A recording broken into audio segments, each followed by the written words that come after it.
কম জ্বালানি খরচে চাঁদে যাওয়ার নতুন পথের সন্ধান পেয়েছেন বিজ্ঞানীরা। ভবিষ্যতের মহাকাশ অভিযানে এটি গুরুত্বপূর্ণ ভূমিকা রাখতে পারে বলে মনে করছেন গবেষকেরা। গবেষণার ফলাফল প্রকাশিত হয়েছে অ্যাস্ট্রোডাইনামিক্স সাময়িকীতে।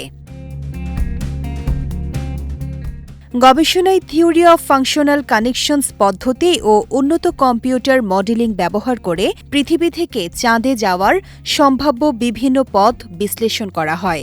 বিজ্ঞানীরা জানান, পৃথিবী ও চাঁদের মাধ্যাকর্ষণ শক্তিকে কাজে লাগিয়ে এমন একটি পথ খুঁজে পাওয়া গেছে যা আগের তুলনায় অনেক বেশি সাশ্রয়ী।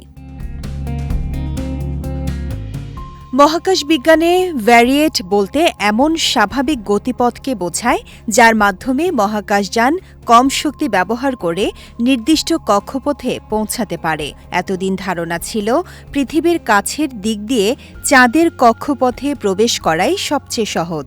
তবে নতুন গবেষণায় দেখা গেছে চাঁদের বিপরীত দিক দিয়ে প্রবেশ করলে আরও কম জ্বালানি লাগে।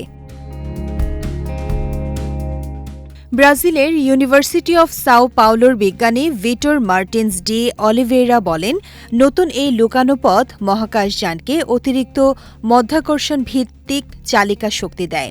এর ফলে আগের সবচেয়ে সাশ্রয়ী পথের তুলনায় প্রতি সেকেন্ডে 58.80 মিটার গতিবেগের সমপরিমাণ জ্বালানি সাশ্রয় সম্ভব হতে পারে।